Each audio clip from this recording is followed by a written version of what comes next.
안녕하세요. 까칠한 담임쌤입니다. 자녀와 부모님께서 이 동영상을 같이 시청해 주시고 열린 마음으로 진솔한 의견 나누어 주시길 부탁드리겠습니다. 아울러 좋아요, 구독, 알림 설정은 까담에게 큰 힘이 됩니다. 먼저 양해 말씀부터 드려야 될 것 같습니다. 지난번 동영상의 끝부분이 다소 어색하게 끝이 나신 걸 알고 계실 겁니다. 제가 여러분에게 많은 정보를 드리려고 여러 가지 이야기를 하다 보니까 편집을 해도 시간이 너무 늘어져서 중간에 끊고 동영상을 분리하느라고 편집이 다소 어색하게 되었습니다. 여러분에게 양해 말씀 부탁드리고요. 지난번 우리 사탐까지 분석을 했는데 이번에는 전체적인 총평과 지원 전략을 같이 살펴보도록 하겠습니다. 지금부터 2021학년도 대학 수학능력 시험에 대한 총평과 여러분들이 정시 지원 전략을 수립할 때 어떠한 원칙을 갖고 짜야 되는지 살펴보도록 하겠습니다. 가능하면 메모도 같이 해주시면서 들어주시길 부탁드리겠습니다. 자, 일단 이번 2021학년도 수능 시험을 세 가지 키워드로 요약해 봐라. 그렇다면 저는 이렇게 요약을 하고 싶습니다. 먼저 수능 난이도의 상승, 그로 인한 변별력 확보, 그렇기 때문에 중하위권 학생들의 하향 지원 분위기 팽배라고 세 가지 키워드를 고를 수 있을 것 같아요. 여기에 조금 보완을 시키자면 수능이 어려워서 변별력이 확보됐기 때문에 당연한 이야기겠지만 극상위권 학생들에게 매우 유리한 상황이 전개될 것으로 여겨집니다.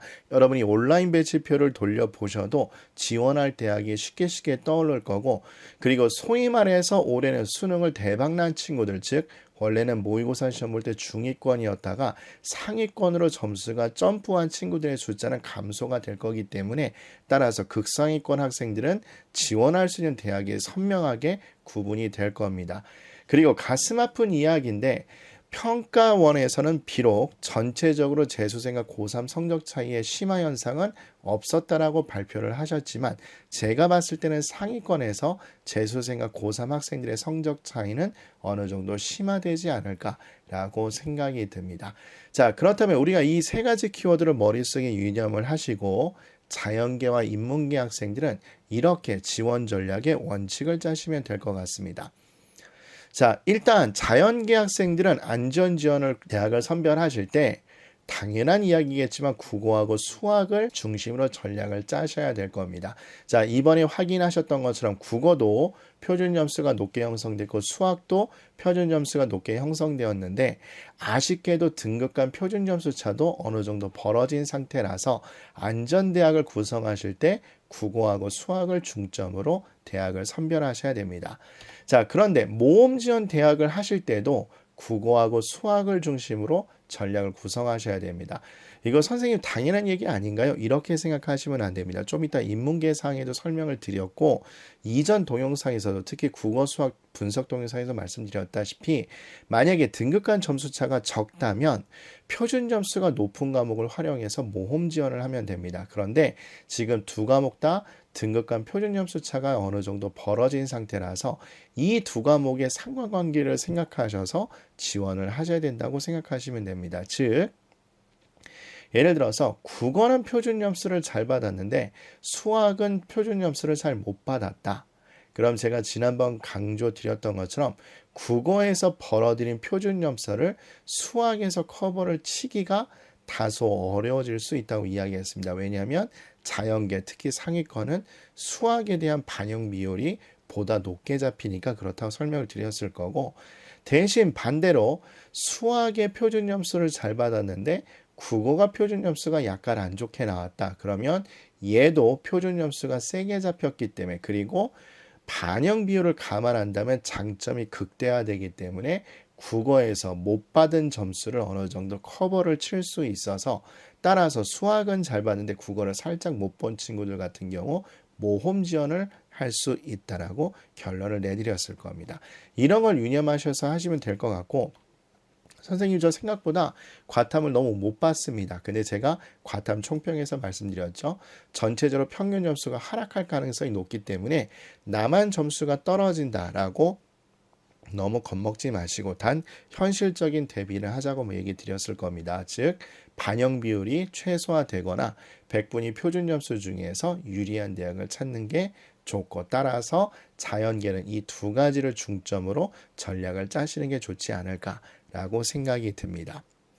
반면에 인문계는 올해 하향 지원 추세가 팽배할 거기 때문에 국어하고 수리나를 중심으로 전략을 구성하셔서 안전지원 대학을 선별하시면 좋겠지만, 국어를 중심으로 모험 지원 대학을 선별하시는 것도 좋은 전략이지 않을까 생각이 듭니다. 이번에 수리나에서는 표준 점수가 작년보다 떨어졌고 등급간 표준 점수 숫자가 살짝 줄어들었기 때문에 국어를 잘 봤다면 국어에서 표준 점수를 벌어서 살짝 떨어진 수학 나의 표본 점수를 커버 칠 수 있기 때문에 국어를 잘 봤다, 그리고 수학을 살짝 못 봤다면 모험 지원 대학으로 선정하는 것도 나쁘진 않을 겁니다. 단 강조드렸다시피 가나군에서 안전지원 대학은 꼭 확보를 하셔야 됩니다. 그리고 사탐도 1, 2, 3등급, 특히 인기 과목의 1, 2, 3등급의 학생 숫자가 줄어들었기 때문에 나만 줄었다고 쫄지 마시고 어쨌든 이 피해를 최소화시킬 수 있게 학교를 구성하신 다음에 요거를 감안해서 전략을 구성하시면 최고의 성과를 얻지 않을까 생각이 듭니다. 아울러 안전지원 대학을 선별하는 법도 지난번에도 강조드렸었죠. 보수적으로 좀 지원하실 필요가 있고, 그 얘기는 3개 사이트, 즉 대성마이맥, 진학사, 이투스에서 가능하면 긍정값을 보여주는 대학을 선별하시면 좋을 것 같고, 그리고 내가 너무 불안해서 그 대학에 제일 낮은 과를 쓰면 소위 말해서 역전 현상, 즉 학생들이 하향 지원에서 점수가 좋은 학생도 밑에 과를 써서 커트라인이 높아지는 현상을 막기 위해서 중위권과에 입학 정원이 많은 과를 선별을 해두시고, 그리고 나는 좀 점수가 애매하다 그러면 올해는 교차 지원을 좀 폭넓게 활용하시는 것도 하나의 전략이라고 말씀드렸을 겁니다. 그리고 중하위권 학생 같은 경우 못 본 과목을 배제해서 대학을 선별한 다음에 거기서 안전카드를 잡고 모험 지원 대학을 선별하는 것도 좋은 방법이 될 겁니다. 매번 이야기 드렸다시피 온라인 배치표의 활용법을 잘 알면 알수록 우리가 거둬들이는 이득이 크게 되는데, 꼭 설정값에 못 본 과목, 예를 들어서 나는 탐구를 못 봤다 그럼 탐구를 배제시키거나, 수학을 못 봤다 그럼 수학을 배제시키고 나온 대학 중에서 선별하시면 될 겁니다. 자, 그런데 제가 그 동영상에도 이미 말씀을 드렸던 것처럼 그렇게 검색을 하시면 여러분들 검색되는 대학이 여러분 가슴을 아프게 할 대학입니다. 선생님 저 이런 대학 가야 돼요 라고 생각하실 수 있겠지만, 제가 지지난번 동영상에도 얘기 드렸죠. 만약에 점수가 나쁘다 그러면 대학교 명성보다는 실익 위주의 과를 고르셔서 여러 경로를 개척하는 것도 대단히 좋다고 생각합니다. 그리고 재수를 할지 안 할지는 또 부모님과 결정하시면 되시는데, 제가 재수 상담 시리즈에서도 말씀드렸다시피 생각보다 재수가 쉬운 게 아닙니다. 그러니까 그것도 냉정히 생각하셔서 가족회의를 통해서 결정하시게 필요할 겁니다.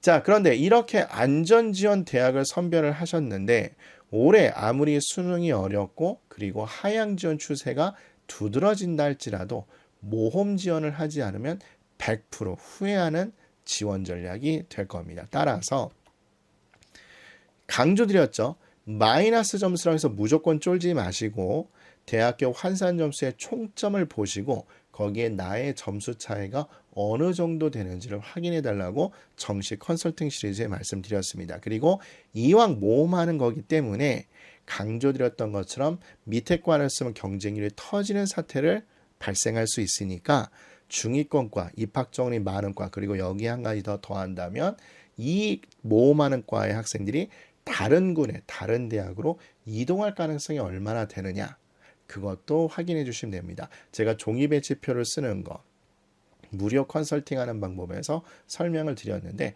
그런 것도 활용하시면 어느 정도 전략을 짜시는데 도움을 받으실 수 있을 겁니다.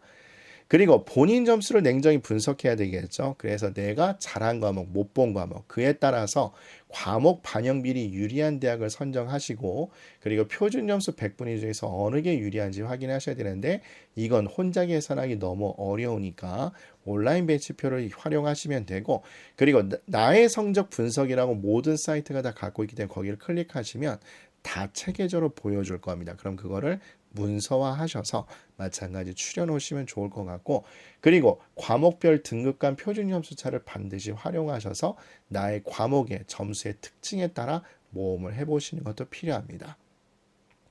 그런데 문제는 막상 여러분들이 모험 지원 대학을 선별하고 지원하고 클릭을 하려고 하면 정말로 살이 많이 떨릴 겁니다. 여러분이 비용을 얼마 들여서 누구와 컨설팅을 하시던지 결국은 모험을 할 건지 안 할 건지, 그리고 어떤 대학을 모험할 건지는 여러분이 결정해야 되는데, 이 동영상을 보시는 분들이 수험생이시라면, 또 부모님이시라면 가족회를 통해 오픈마인드로 이 점을 분명히 상의하셔야 될 겁니다. 즉, 내가 안전성을 도모해서 합격은 했지만 후회할 가능성이 높아서 나중에 자퇴를 하거나 반수나 삼수를 할 가능성이 있다는 점, 또는 모험을 했지만 떨어져서 그 대학에 대한 미련이 없고, 그리고 제가 안전지원 대학이 중요하다고 말씀드렸죠. 그래서 그 안전지원 대학을 후회 없이 다녔다는 그 경우의 수, 이 두 가지 중에서 무엇이 여러분에게 더 중요한 건지를 냉정히 판단하고 결정하셔야 될 겁니다. 개인적으로는 저희 학생들에게 모험을 유도할 땐 저는 솔직히 이놈을 더 강조합니다. 이게 실제로 그렇더라고요. 제가 나름대로 우리 학생들을 오랫동안 열심히 지도를 하다 보니까 아이들이 저한테 지속적으로 연락하는 친구들이 꽤 있습니다.